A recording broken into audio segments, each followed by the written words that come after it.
everyone, this is Kirk here again at optionalpha.com, and in today's video we are going to talk about margin expansion and why you should leave a lot of room for margin expansion in your portfolio. Well, I guess we'll just talk in depth about really the differences between leaving room in an IRA account versus like a regular margin account or a portfolio margin account. Now, of course, if you are trading in an IRA account or a retirement account, then you don't need to necessarily leave much room for margin expansion because everything that you're going to be doing is risk defined. So these are things like credit spreads and debit spreads and calendars, etc., right? So those you don't really need to leave room for margin expansion. There's nothing really to expand. Those are all just fixed and defined risk positions.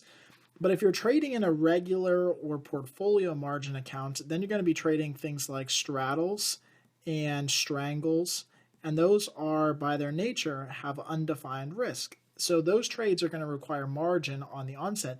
Now, I think this is where people really screw up. And like the time that we're doing this video, so this is March 5th that we're doing this video, right now the market has really low volatility. And because there's low volatility, what happens is that when a stock is trading right now, and the expected range is low, meaning low volatility. So that doesn't really mean that there's a big expected movement in the stock going down in the future, right? The market's kind of priced in, okay, maybe the stock, trades within this range or trades here or trades there, right? So a couple different scenarios. Well, when they price out margin, they're going to basically look at these further end of the extreme, sometimes 2 standard deviations out, sometimes 15% out. And they're going to say, okay, what is the amount that this position could lose if the stock goes that far, right? So how far could you, or how much could the stock move, and then how much could you lose? And then that's really what they're going to base most of their margin calculations on, okay? Now, each broker is different, so look, check with your broker, find out what they do, but that's generally the premise behind it, right? Is they want to cover these further ends of the extreme, so in case your position goes and breaks out, you're trading a strangle or a straddle, and the stock makes a huge move in one direction, they want to at least make sure that the initial trade has some margin there to cover, right? So some capital in the account to kind of cover this position.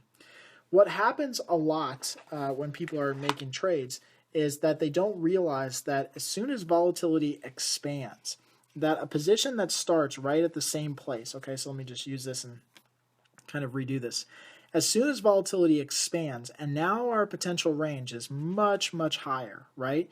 We have this expansion in volatility, and the markets, for whatever reason, just are pricing in the fact that maybe there's going to be much more volatility in the stock. Now, of course, we all would love that stocks would trade like that, right? But you get the picture. So the market's pricing in much, much more volatility. But at that exact moment that your trade is in there, the broker is going to require a lot more capital and margin for this position.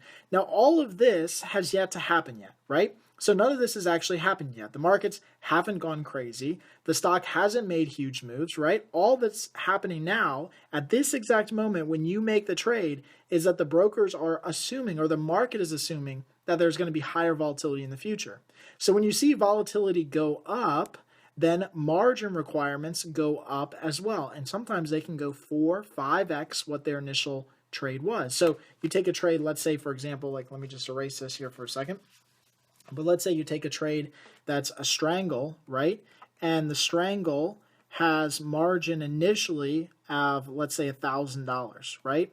This means that this could really go up to like $4,000 or $5,000 instantly, overnight. This can happen, right? As soon as implied volatility starts to go up, as soon as volatility in the market starts to go up, that can happen. Now, here's the thing, right? This doesn't mean that the position is bad. It doesn't mean that the position will be a loser. It doesn't mean anything. It just means that the broker is trying to make sure that you have enough capital that in case the stock goes crazy, that you have enough capital to cover it. Now, here's what I always tell people is that if you leave room for that to happen, so for margin to expand, then in most instances, that's when you end up making the most money in options trading because the pricing on that strangle is going to be really high. So you're going to get a lot of premium for that type of position still. And the position still may not be a loser. It still may be a good position, still may end, exactly within the range that you thought.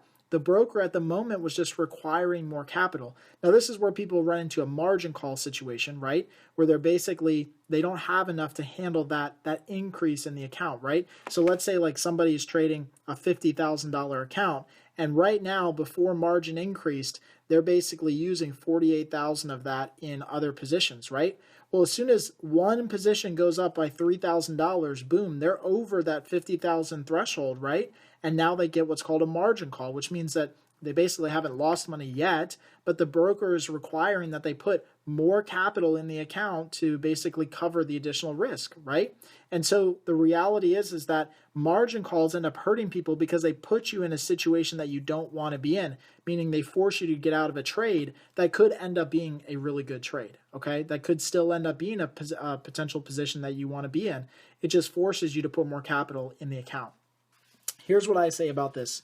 If you are trading, again, in a margin or portfolio margin account, you want to leave in the account anywhere between 40 and 50% of your account in cash at all times, okay? Cash money. Now, what everyone always asks in this scenario is they say, is it really cash, Kirk, or can we leave it in stocks? Can we leave it in something else? No, it's cash money because you need it instantly. Don't leave it in some other account because when you need it, it's got to be there. It can't be transferred in 2 days later. When you get a margin call, it's called. You need to basically come up with that extra cash that day or transfer it in that day. So it has to be liquid cash, right? Now, of course, you could have it in stocks if you want to. I'm not saying you can. You don't have to do this. I don't, right? You don't need all of your account tied up in options. You can leave the vast majority of your account tied up in cash so that it leaves room for that expansion. And I kind of consider it to be like an accordion, right? So your margin can go up and then it can go down and then it goes up and then maybe it spikes up with, high implied volatility and then it goes really lower, right? But if you always have anywhere between 40 and 50% in cash, that leaves plenty of room to do other trades, to generate a decent return, etc.